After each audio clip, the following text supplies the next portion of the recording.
Okay.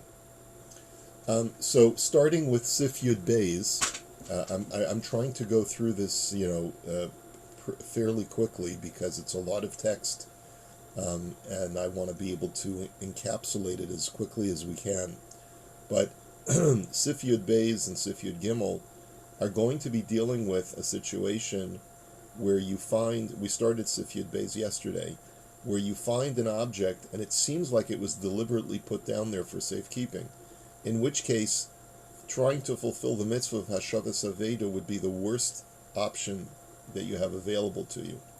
In other words, there are times when people put things down and hide them in areas where they want them to be retrievable at some later date. So you should not take them and try to return them to their owner because the owner doesn't want them to be found. The owner wants them to be secured in a certain place. So therefore, we'll just start again Yud Beis. He says, V'chol zeh kishematza derech nefila. Everything as far as the mitzvah of Hashavas Aveda that we've said above only applies when you find it, and based on the forensics of how it's on the ground, it looks like it fell. It just fell from someone. Aval hamotze b'derech hanacha shenikar hadavar shehunchu sham midas. He says, but if it's clear from the way that it was put, the way that it's resting, that it was put down deliberately, bein maos bein shar chafatzim. Let's say it was put down in a pile, very carefully organized pile, either a pile of coins or a pile of goods. Bein sheyesh bahem siman, bein shein bahem siman, and here again, it doesn't make a difference whether it has a siman or not. So then, if it's in a place which is protected, meaning that it's something, it was put down in an area which is surrounded by some kind of a cover or some kind of fencing, so then you shouldn't touch it at all. Afilu hu makam hamufreg l'kol, ela shuhu makam mutzna. And this is true even if it's a public area. But if it's something that's covered or concealed, so then there's an indication that the owner means for it to be hidden there and plans to come back for it. Kigon mechusa b'socha ashba shebirshus harabim v'hi kavua sheina suya lihi panos. This is where we left off yesterday. The example that's given by the Gemara is when they used to have garbage heaps in designated places in the town, and a person puts an object of value and hides it in the garbage heap. And this is a garbage heap that is not where they're not planning to collect it for any foreseeable time. O betoch gal shel avanim mikotel yashan shenafal, or a pile of rubble, a pile of rocks from a fallen wall. Thank God we live in a modern era and we live in urban areas where these are not things you readily see. Although it's altogether possible that you're walking past a construction site or a site where they recently did demolition. There are times when there are construction items that are there that are in disarray, and it could be that one of the construction workers or someone else was deliberately put something. Let's say it was right before Shabbos, and he was running to shul, and then he discovered that he had a $20 bill in his pocket, and he doesn't want to have muktzah in his pocket, so he sees a pile of rubble, and he sticks the $20 bill inside the pile of rubble. You happen to be, one of your kids is playing around there, and they're playing around the rubble, and they say, "Daddy, look, we found a $20 bill inside the rubble." So you're not supposed to take that. He says you certainly cannot take it if the majority of the passers-by are Jewish. This is not, there's no mitzvah of Hashavas Aveda over here. Kevin shemidas ba'olam huncha sham v'gamata efshe shadaitem aleha v'lo shechechu haklal. He says because it looks like it was put there deliberately, and for all we know, the owner has every intent of coming back for it to retrieve it. Ela shehitminuha le'ez zman ad sheyachzu l'makom zeh. It could just be that the owner hid it there because they planned to come back to get it. They were in a rush. They didn't have time to go home to put it away, so they put it inside a place where they felt it would be safe. So that's the scenario where there's no mitzvah of hashavas aveda. Aval im nikar hadavar sheshechechuha. But what happens if the forensic evidence indicates that it was forgotten there? In other words, it was hidden there, but it's been there for so long that it's been forgotten. Kigon ma'oz shehelu chaluda, shenikarin shehin kan mizman rav. An example would be, let's say you find a pile of coins hidden under some kind of cover, and the coins are rusty, or the coins have started to corrode. So there's an indication that it's been there for a very long time.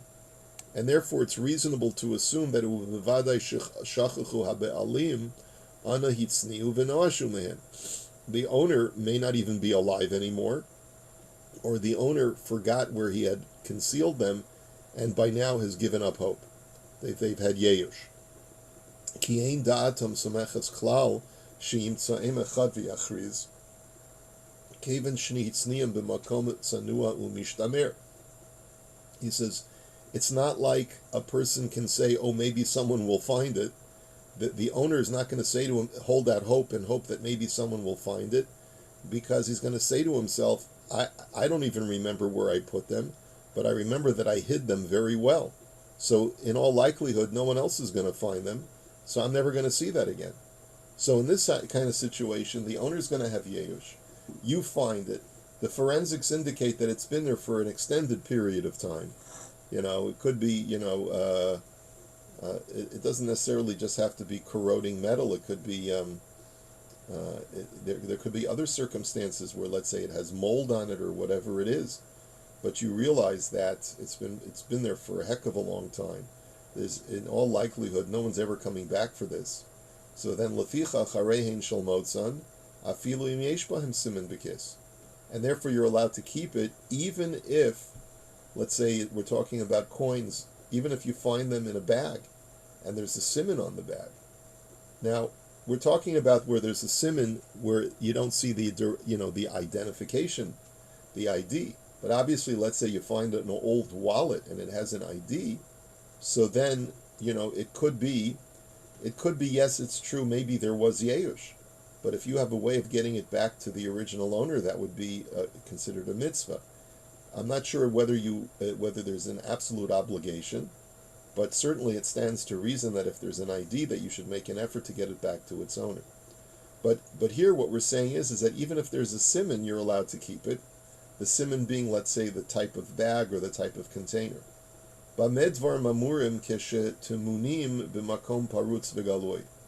So all that we've set up until now is when the object is hidden in an open area which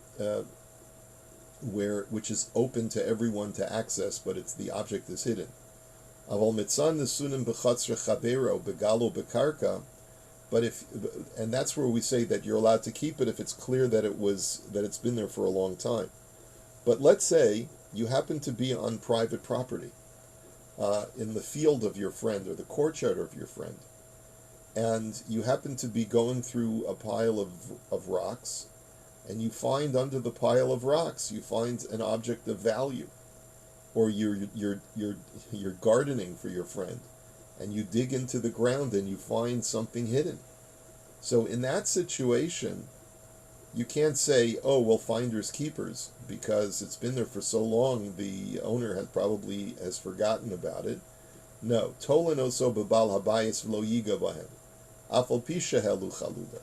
So in that situation where you find it on private property, you have to assume that it belongs to the homeowner, even if it's rusty by now. And the reason is lefisha derech balabatim lahaniach hafatzav yamim rabim temunim b'chatzer hamishtamer l'dato shehi beveito. And the reason is that people do that. People will. I mean, I've never done it, to be honest, but I'm sure other people might do this. People have hiding places in their homes. Someone once told me, a very wealthy man, who entrusted me to, well, I don't have to go through the whole story, but he basically said, if anything happens to me, I want you to know that I have stacks of cash in my attic, and there's behind certain boards on the attic, there's piles of cash, and he wanted me to know so that if I went into his house to help retrieve items, I should not forget about the piles of cash that are in the attic. In other words, the point is that people do hide stuff in their homes. People do bury items that they're worried that people should find them. And so if you find something on private property, even if it's hidden and but it's clear that it's been there for a long time, you can't assume that the owner doesn't know about it or forgot about it or had yeush. You have to be concerned that maybe they were put there deliberately and the owner plans to keep them there for a very extended period of time. Sometimes people will hide things away for decades. And even if they forget about it, but I don't know whether that would constitute yeush, because it's yeush shalom midas. The owner may have forgotten that they put it there, so they haven't actively relinquished ownership of it. You're not allowed to touch it. Now, there's an interesting point here that's made in the Biurim,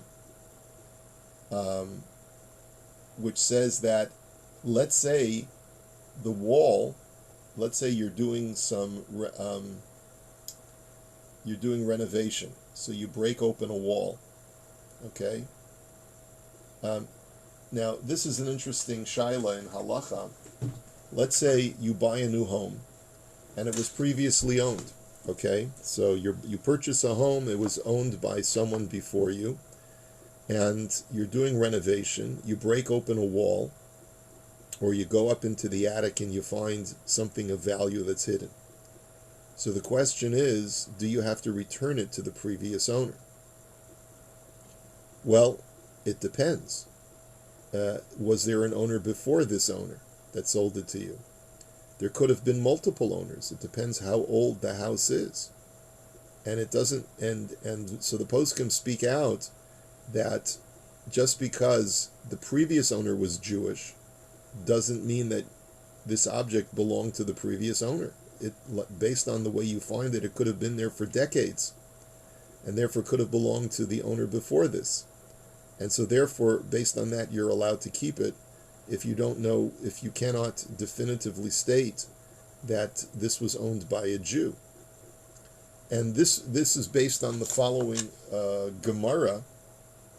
The Gemara in Bava Metzia talks about where you take possession of a house and you find you find something of value, let's say precious gems or some other kind of treasure.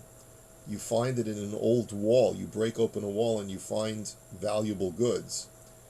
If it's a situation she'ein zocher mi bena'o, if it's so old, that wall or that pile of stones, that no one knows who the original builder of that item was, so v'lo haya me'olam b'cheska zeh shedar bo ata, and we cannot say for sure, there's no reasonable assumption that the current owner is the one who built the wall, and uvecheska savosav, or that it's not an ancestral home. Harehu shel motza'a imhelu chaluda. So the Gemara gives us a startling chiddush.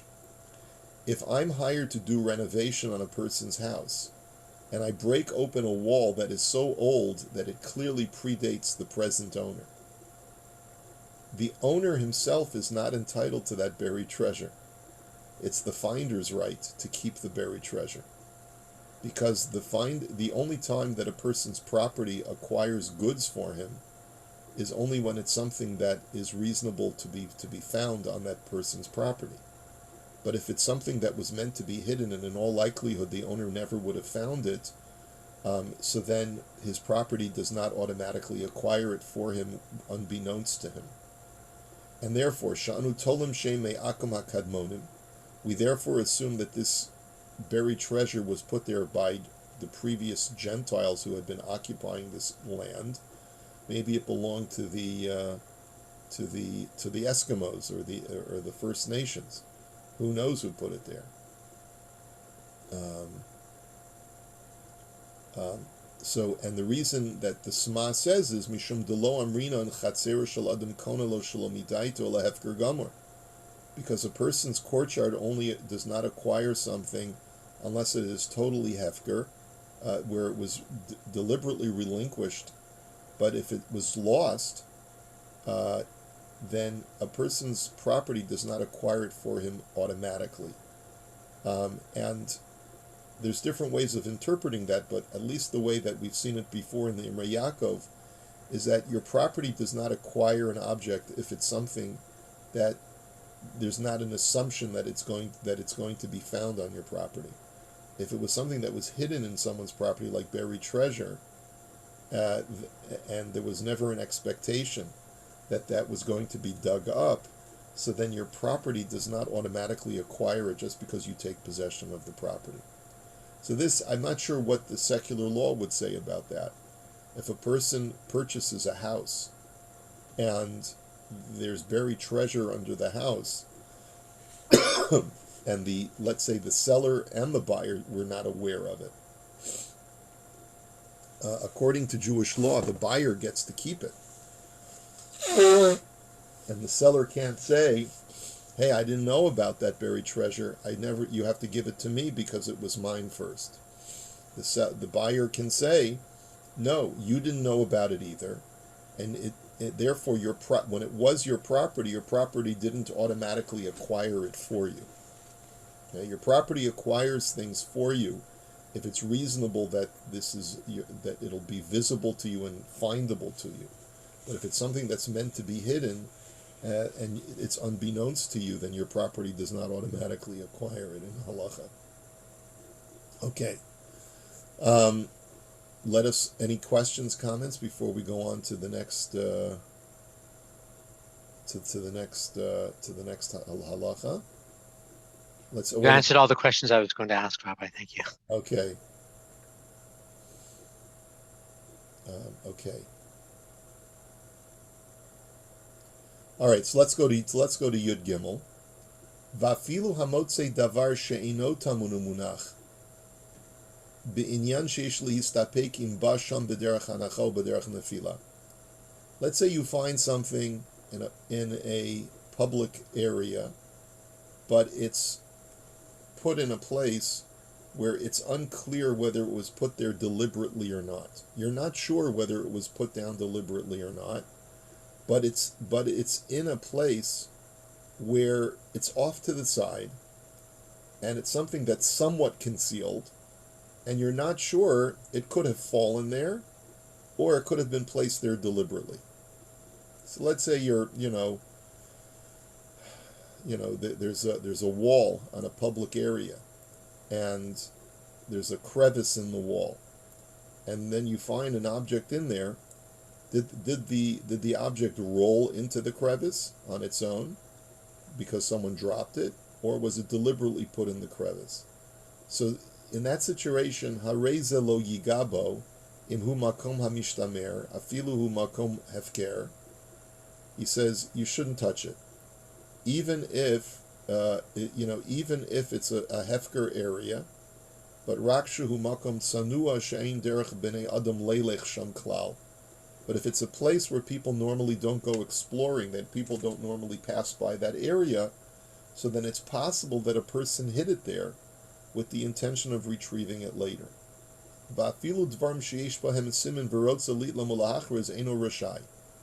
And even if you want to be a good Samaritan, and you want to take it out of that crevice, because you want to be able to find the owner and do Hashavas Aveda, you still shouldn't touch it.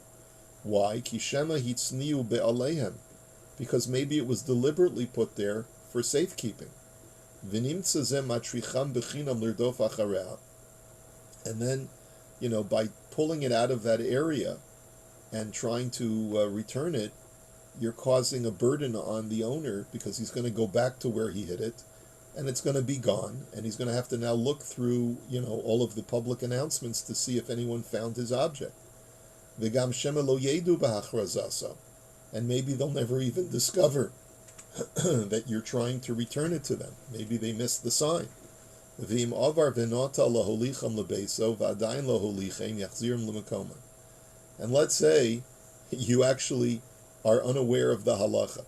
So you went inside, you saw the object of value inside a crevice, you pulled it out and said, oh, I'm such a good tzaddik, I'm going to redo the mitzvah of Hashavas Aveda.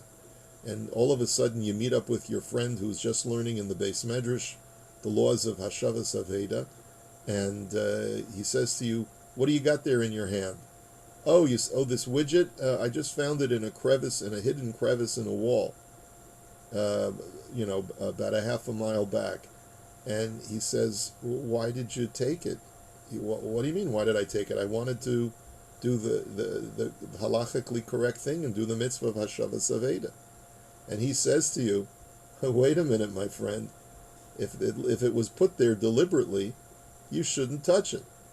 So you say to yourself, oh my gosh, I made a terrible mistake. So the Rav Shulchan Aruch is telling you, all right, so bring it back, put it back in the crevice, if you haven't made it all the way back to your house. But v'im kvar holichem lebeso lo yachzirem. But if you already made it back to your house, and therefore there's a certain amount of time that has already elapsed, then lo yachzirem ki shema b'soch kach bar bo habolam la'osa makom. Because maybe in the interim, the owner of the item actually came back to retrieve the item that they left in the crevice, and because you took it, it's not, they came back and it wasn't there. V'chipsu v'lo matzim, they looked for it and they couldn't find it. V'lo yachsu l'chapes odem, they're not going to come back for it afterwards when you put it back. V'im yachzirim ze l'sham nimsa mafsidam. And therefore, if you go back and put it there, let's say after a day of it not having been there, so then you're going to cause them a loss, because maybe in the interim they were looking for it, and once they couldn't find it, they gave up on it. Ela im yesh bahem siman yachriz v'im bein bahem siman yemunach ad sheyavo Eliyahu. So in that kind of scenario, if you incorrectly took an item that had been hidden deliberately, and you took it not knowing the halacha and thinking that you were going to be a good Samaritan, you're going to be a tzaddik, so then if it has a siman, you have to make a public announcement. If it doesn't have a siman, you have to keep it with you until Eliyahu Navi comes, which, if you remember, means keep it with you for a short time in the hopes that someone will make an announcement that they've lost something of value. And if after waiting a reasonable amount of time where no one's come forward, so then you can use the item, you can consume the item, and just make a note of its value in one of your in your records, so that if the owner does ever appear with witnesses that he put it there, you'll be able to compensate him for the value of the item. V'lo yitleim la'atzma, but you shouldn't keep it for yourself. Ki shema lo nisyashu habalam adayin mehem k'shebo liyado v'nimser shebo liyado b'isr. But and the reason is the reason why you're not allowed to just automatically use it and keep it for yourself is because maybe at the time when you took it out of that crevice, the owner had every intent of coming back for it. The owner didn't have yeyush on that item, and therefore you took it. You did an act of geneva. You actually literally stole it. It was indeliberate theft, but it was theft nonetheless. And therefore, sometimes we try to do the right thing and we end up making things worse. Does that ever happen to you? No, it only happens to me, right? We try to, we want to do the right thing, right? But it turns out that in our effort to do the right thing, we end up making matters worse. And this is a perfect example. A guy hid something there. He was planning, my kids talk to me about how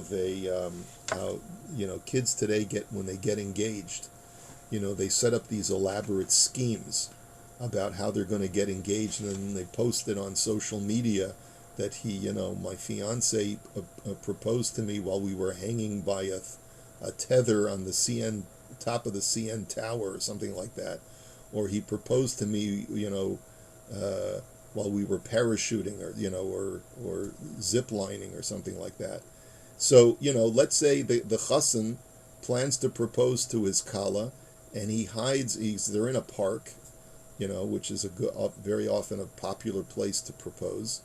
And he hides the ring like under a brick or under a bunch of bricks or under a garbage can, right? And he plans to come back there in a couple of hours after he puts on his tux, or he gets his guy put in a bear costume, or who knows what kind of mishigas they're planning, and he plans to set up this whole thing and propose. And so you happen to be, just by coincidence, you happen to see something glittery, because as you're throwing something in the public garbage can, and you bend down and you see underneath the garbage can, there's a ring in a little box. So, you know what? Leave it there. The guy is probably going to come back and propose to his girlfriend. Maybe in today's world we would tell you, take a photo of it. And if you hear nothing, maybe in a day or two, go back and see if it's still there, right? And then you have a chance of maybe taking it, because it's unlikely that a person would leave it there for more than just a few hours if it was put down intentionally, right? But if it's been there now for several days and nothing's happened with it, so then there's a reasonable chance that either something happened to the owner. Let's say, who knows? Maybe they're in the hospital. Maybe they broke up, and he decided to forget about the ring. Anything could have happened. But that's the kind of scenario that we're talking about over here. So,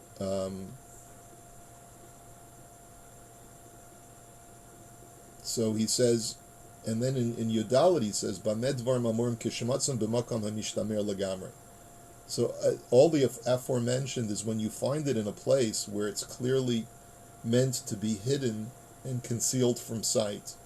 She'enzu aveda shechayiv b'hashavasa. So then in this situation, this is not a lost item that you have an obligation to return. There's no mitzvah for you to tamper with it. Aval imitzah b'makam she'enu mishtamer legamre. But let's say you find it in a place where it's not completely concealed from public view. It's only partially concealed from public view. Kugon achore hageder besada o bishvilin shebesadas. Let's say it just happens to be behind a fence, but all a person has to do would be to bend over and look over on the other side of the fence and see that there's something there. Afal pisha mishtamer sham ktsas.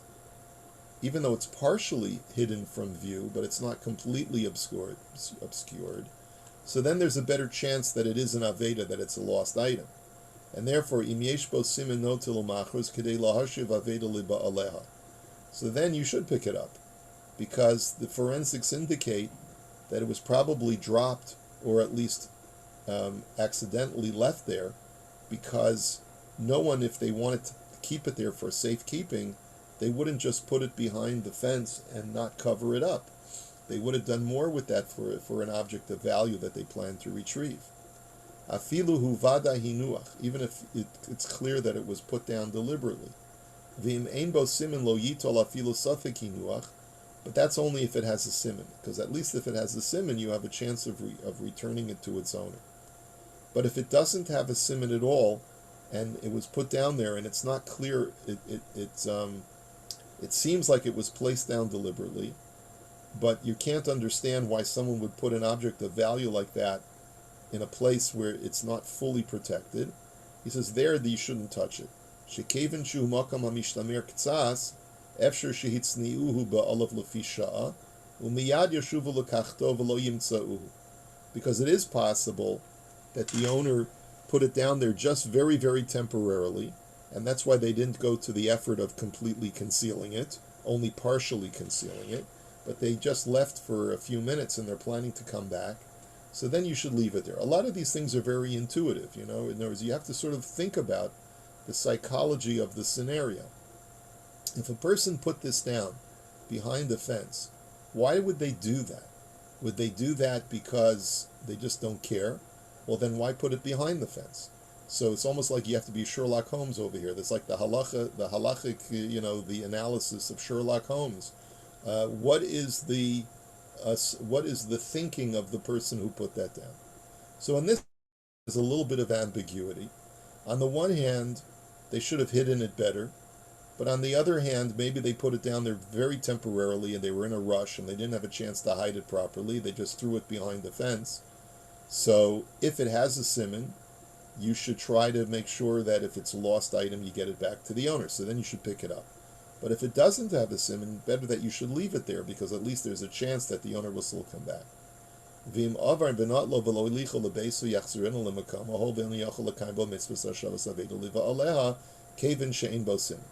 And if you the item that doesn't have a siman, if you did pick it up, if you're still en route to get back to your house, you should go back and put it back where you found it.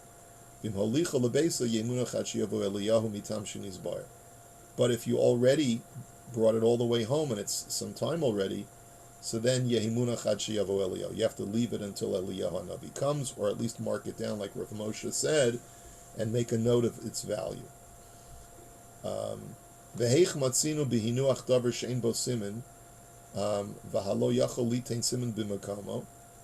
then he asks the question, but one second, if it was put down deliberately, then don't you have a siman to identify where it was put down? So maybe you can always take it and just say found, and then you would ask the owner to identify where he put it down. So he says that's not necessarily so, because matzino begozalos mekusharos asius ladados shehavda misyash mehen shesover sheyedadu mimakom sheshachachan sham ve'in lo bahen siman acher. He says there are times when, let's say, a person loses chicks who sometimes hop from place to place. So if the object that you find is animated, it's alive, so then the place is not a siman. Or let's say the weather conditions are such that it's very gusty and it blows things from place to place. So he says, so therefore, it is possible, look, if it's a stationary item that was put down deliberately, so then you could pick it up and take it, even if it doesn't have a siman, because the place itself would be a siman. You would put up a sign saying, found a bunch of coins, call such and such a number, and if the person calls and you say, and you ask him, where did you lose it? And he tells you, I put it down behind the fence in such and such a park, so then, okay, so then you've provided a siman by identifying the place. But if you found it in such a way where it's probable that it has been moved either because it itself is animated or because the weather conditions are such that it could have moved in the wind, so and it doesn't have any other siman, so then you really shouldn't take it. Because since it's unclear whether it was put down deliberately or not, you're better off just leaving it where it is. Okay, so we're a little bit over time, but we'll hold it here for today. And Mirz Hashem, we'll know who the president is by hopefully